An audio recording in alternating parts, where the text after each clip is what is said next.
Welcome to the After the Show movie podcast, brought to you by your hosts, Ascully and Cidtalk. We're addicted to movies. Are you? Hello, Cidtalk. Welcome to the show. Welcome. Hello. Welcome to the listeners. Hello. Welcome. Can you hear? Goodbye. Can you hear them all?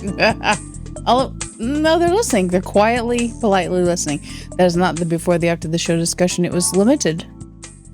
We came up the stairs. I said there was a weird smell.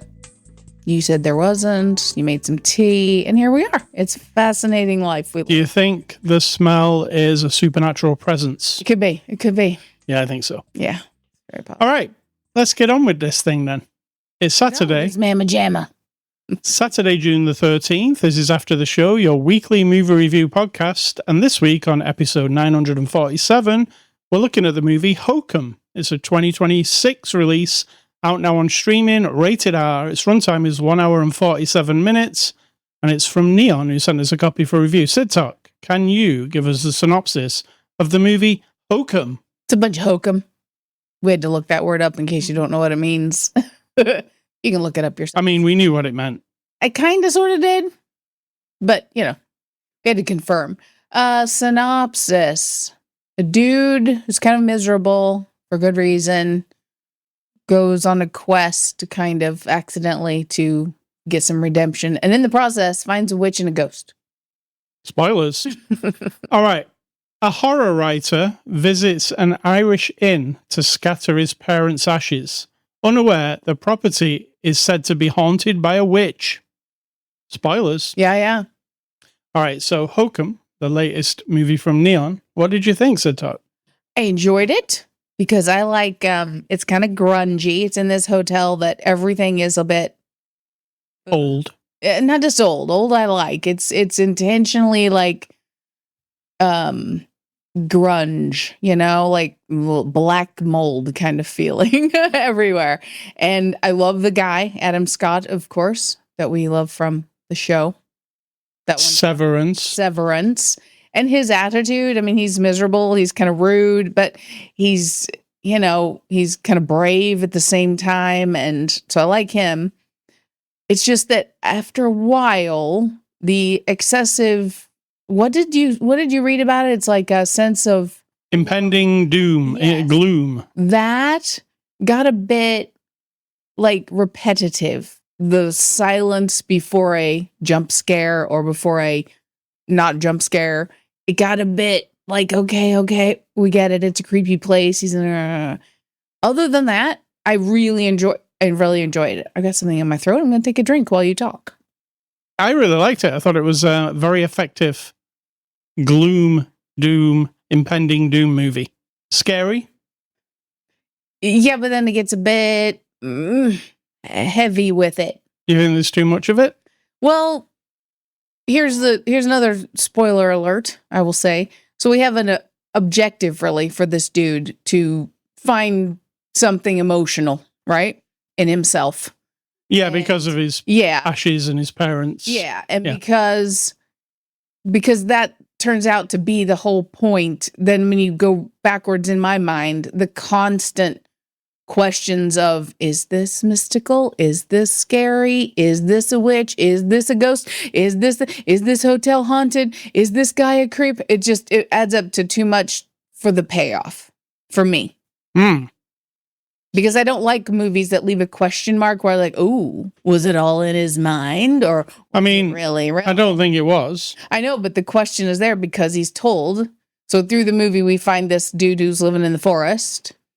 And he's in Ireland, by the way. And this guy is drinking magic mushroom milk and says it opens him up to the other reality where there are ghosts and he can see them and he can talk to or communicate with them.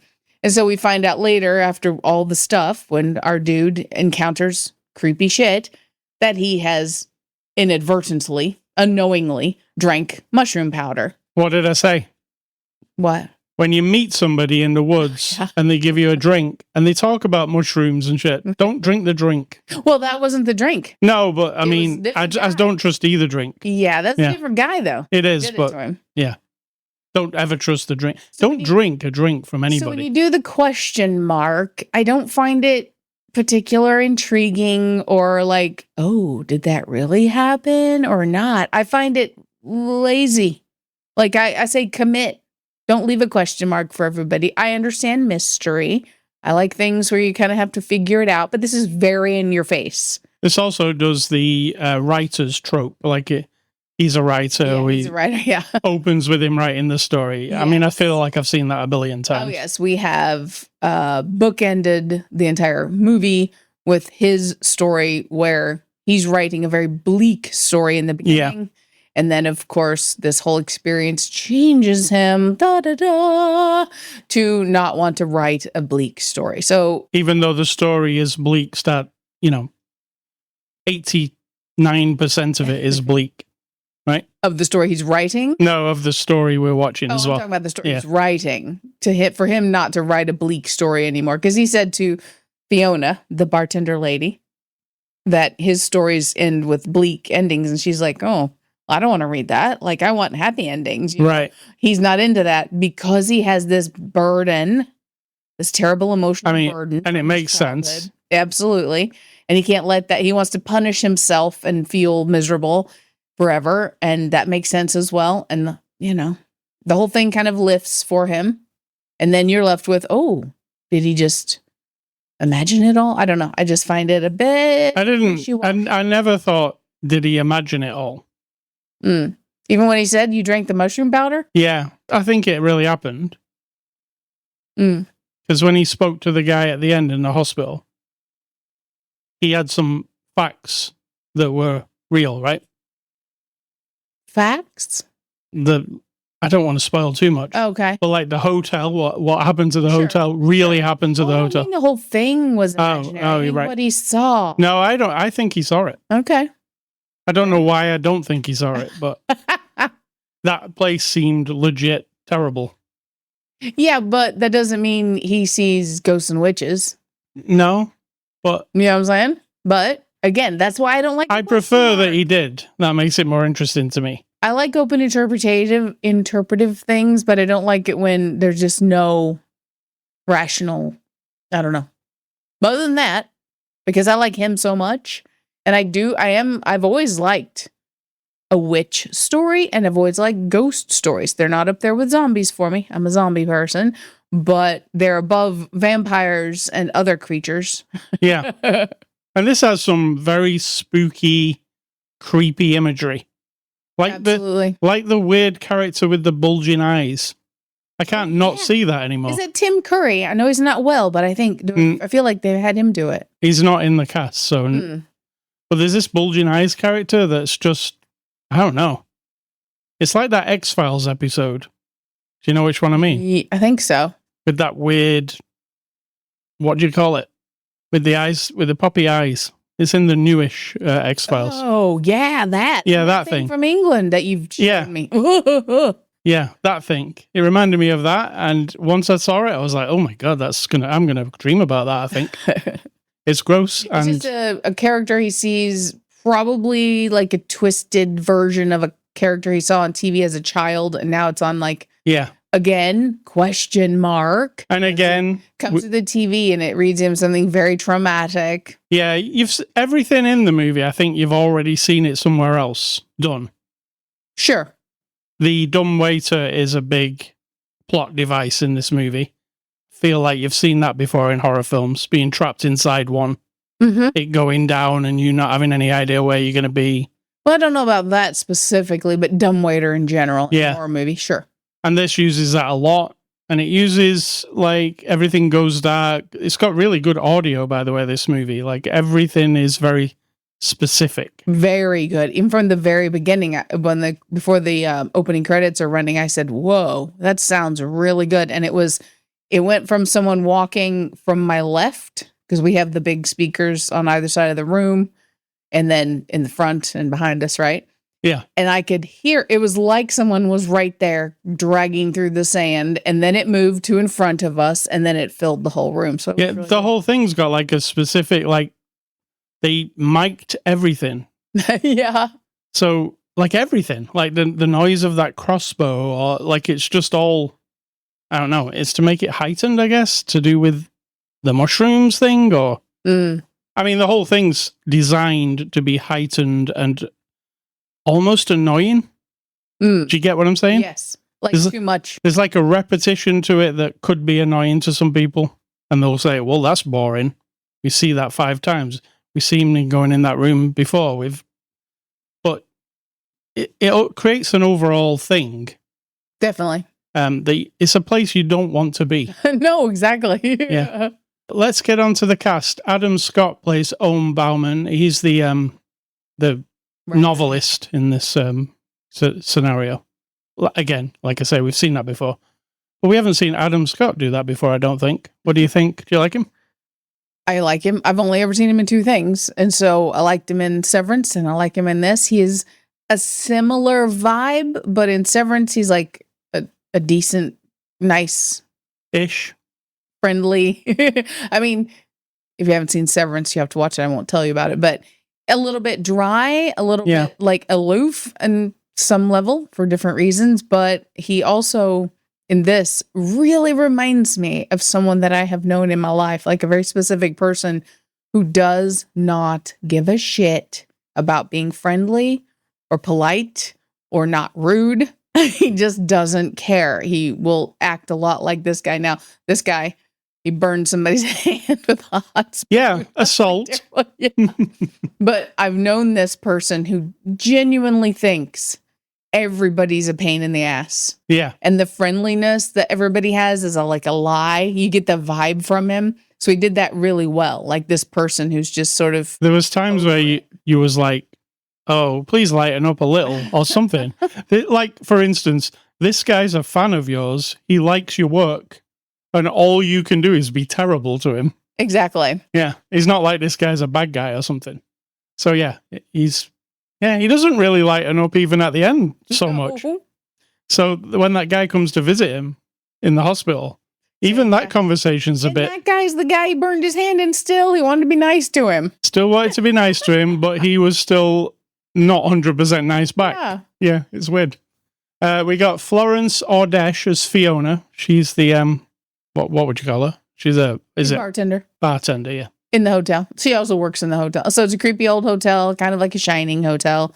Only open for the season. It's definitely like a Shining hotel. It's got a bit of like attitude. And we have failed to mention, in the hotel, there is the honeymoon suite that is locked up. Yeah. Because many years ago, the owner, an old guy who believes in all the stuff, locked a witch in there. So we got that going on. And yeah, but she's kind of laid back. She believes in all of it. She kind of coaches him a little bit on draw a circle around you with chalk. And she won't take his shit. She doesn't take his shit, which is good. When he arrives and he asks her something, doesn't he, where something is. What is that? And she says to him like, that attitude, you're going to stay lost. You can stay lost. Yeah. We've got Peter Coonan as Mal. Mal's the guy behind the desk. Yeah. They're all good, you know. They are good because he kind of breaks. I won't say what he is. He just breaks. He's not exactly what this character usually is. Yeah. So he does a good job of being. You know, the people in the pub, the slaughtered lamb in the American Werewolf in London. Yes. Some of these characters are like people who were there. Sure. You know, they look like local people, but they might be hiding something, you know? Well, the people in the slaughtered lamb are definitely hiding something. Spoilers from a movie that is 40 years old. Yeah. And Will O'Connell plays Albie. He's the guy who is trying to be nice to him. He's a fan. Yes. And I liked him too. And he kept whenever we saw him, he was in an outfit. And he kept thinking he was in a fancy dress or something, right? No, just that one time. I mean, he's dressed as a porter. He was dressed twice in an outfit.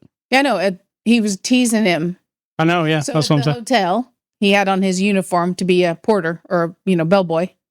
And he says, I'm a writer too. And he goes, oh, so this is a Halloween costume. Because, there's also a Halloween thing going on. Yeah, but not hardly. We didn't even get any of that. I was kind of disappointed. I wanted to see we saw some costumes. The Halloween party. So, directed by Damien McCarthy. He directed a movie called Oddity, but I've not seen that one.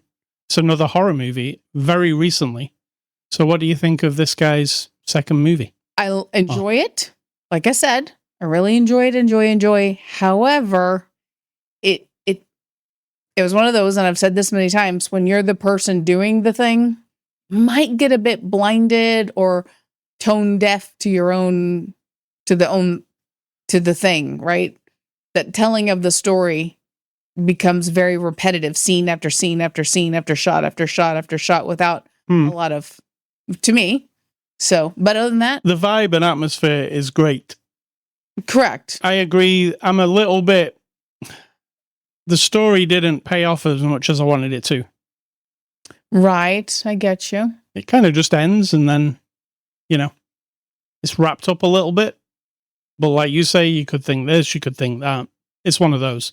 He even mentions that, though, in his writerly thing about, like, he was thinking of making it an open-ended, his book. Remember? All right. IMDb reviews. What are those?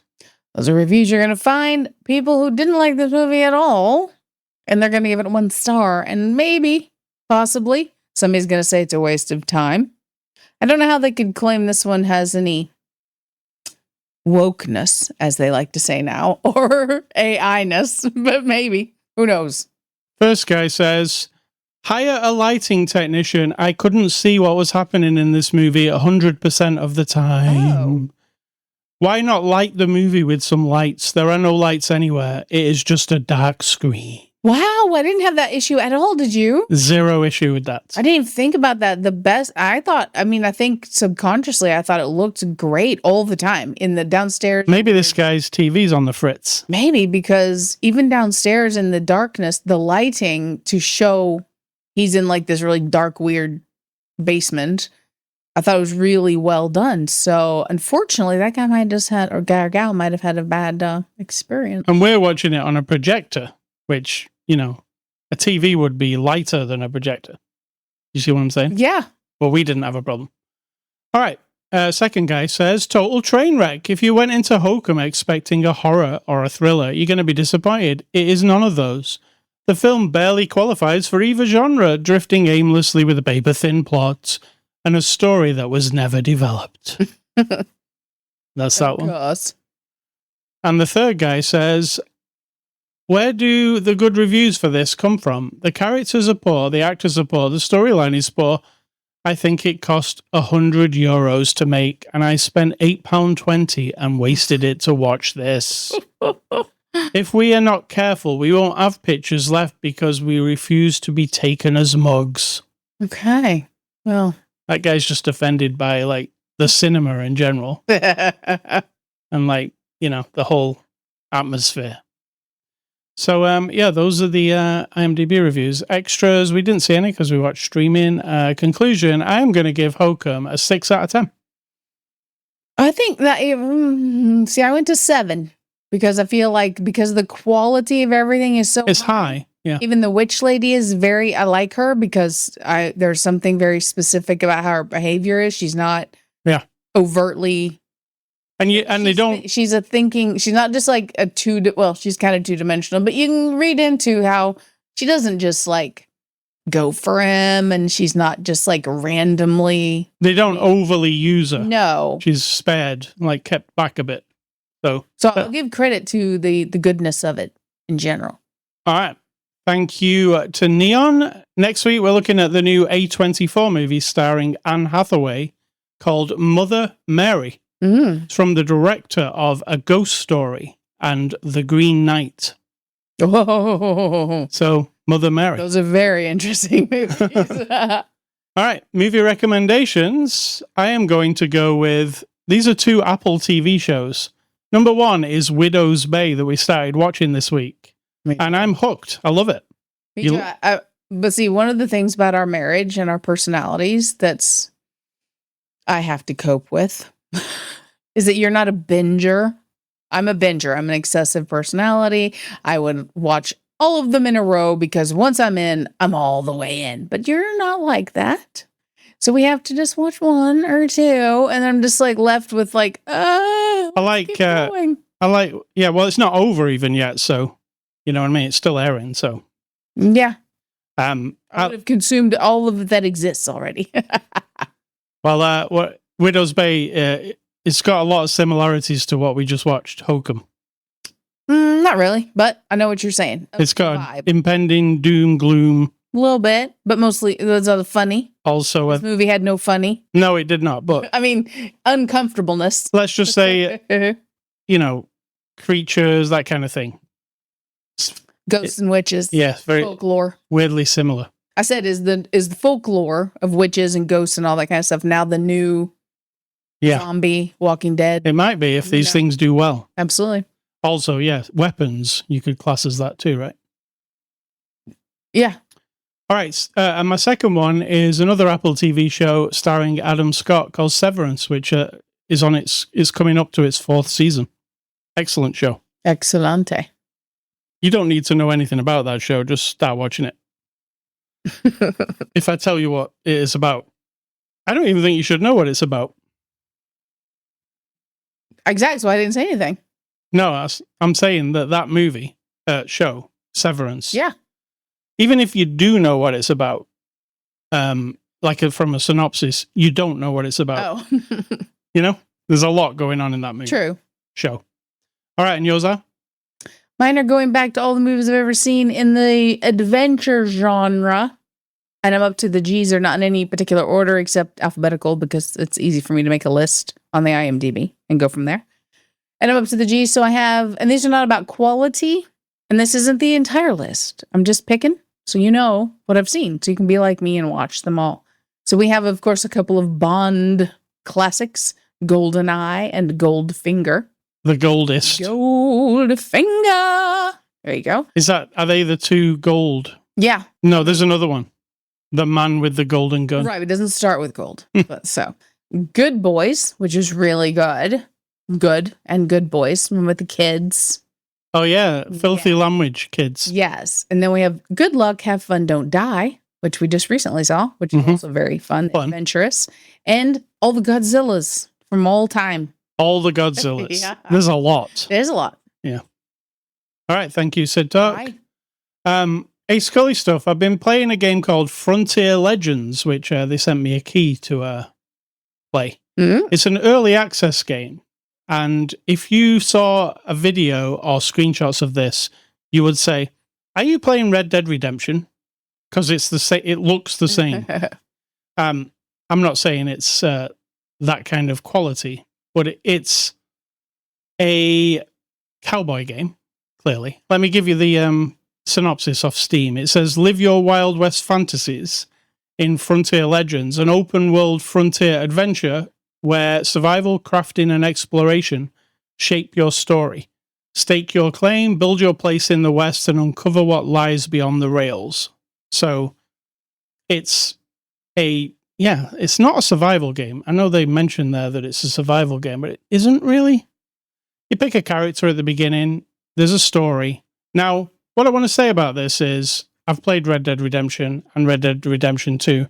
They are like state of the art, the best Western adventures you'll play on video games. This is not at that level. You get what I'm saying? Yes. It's not got top-notch writers on the stories. It's more like a basic version. It's like if Red Dead Redemption, if they hadn't, I'm trying not to be rude, but like if they hadn't spent any money on Red Dead Redemption and just went, there you go, that's fine. You know? So the problem I had with it is it's an early access game. So I started it up and I did the introduction, and then literally this happened to me. So in the first mission, you have to go up and talk to a person to get, the story. They tell you some stuff, and then you have to go off and do what they tell you. Well, that person wouldn't talk to me. So I could press the button till I'm blue in the face. It just didn't work. Mm-hmm. So I restarted the game, and I had to go through the opening sequence again. And then I was like, okay, it must have just been an odd glitch. So I walk up to that person and they won't talk to me again. I'm like, is there something wrong here? Is it my controller like not assigned? The buttons are not assigned properly. So I unplugged the controller and I thought I'll use the keyboard, see if that works, because it's got keyboard controls. Nope, can't speak to this guy. Huh. So I quit again and I watch the introduction again, because you have to each time until, because there's no save point. So, and then I do the thing, and then the person I have to speak to is not there. They're not even there. There's a button prompt, speak to the person. Well, they're not there. This all sounds very weird. Yeah. Now, it's an early access game where, you buy into the game before it's out and watch its progress as it's being developed. But it's been being developed for quite some time, and like it's thoroughly broken, in my opinion, if I can't get past the opening mission, right? Yes. So I reported the bug to the team. I was just looking now, actually. There's a lot of people in the Steam reviews who say exactly what I just said, that they got stuck and they couldn't speak to anybody. So I guess that needs fixing. How can you play it? It'd be like, get the latest Red Dead Redemption and you do the intro and then you walk up to get your mission and nothing ever happens. And like, what do you do? Like, how do you fix that? I mean, it needs somebody to fix it. So aside from, like, I love cowboy games and it looks quite good. And I did run off into the open world instead of doing that mission just to see what it was all like. And there was like animals to hunt and horses to ride and things to do. But without being able to further the story, it kind of lost my interest. So it's Frontier Legends. It's in early access. On Steam, it says mostly negative reviews, Cidtalk. Aw. It came out on May the 29th, 2026. So it's been out a couple of months, and this has still not been fixed. So let's see if it does get fixed. What's the price of this game? You devote a lot of time to talking about it, so hopefully. Otherwise, what's the point? The game costs $29.99 as well, which is not cheap, considering there's this. And, it's not like I just gave up. I went to the forums. I went to the Steam forums. I went to find out how to fix this. And everybody was like, I don't know what you do. If it happens, and it doesn't happen to everybody, but if it does happen, then it always happens. So I can't recommend it right now, but it's one of those early access games. So keep an eye on it. Cidtalk, what's for dinner? Tonight, we're having the pizza and the corn. The pizza and the corn. Sounds like a fairy tale. The pizza and the corn lived happily ever after. Yes. That's it. We're having frozen pizza and a can of corn. So if it's simple, mysterious. It's simple, easy, and Tis. Easy. All right, Cidtalk, what is your advice? And let's get out of it. My advice is not my advice. It is just gleaning a tidbit of something from the late George Carlin. Because when you hear people in movies and whatever, or just sort of like culturally, we say, oh, it's the end of the world, right? Zombie apocalypse, end of the world, or floods are coming into the world. But really, it's not, right? It's just the end of our comfort or our reasonable ability to survive as humans. It's not the end of the world, like the world, the earth. And it got me thinking, like, I'm pretty sure back in the day, I used to love listening to George Carlin albums. And then he was also on HBO, and you could see his things back in the 80s on whatever, clips here and there. And then he was on like Johnny Carson and David Letterman and do little monologues.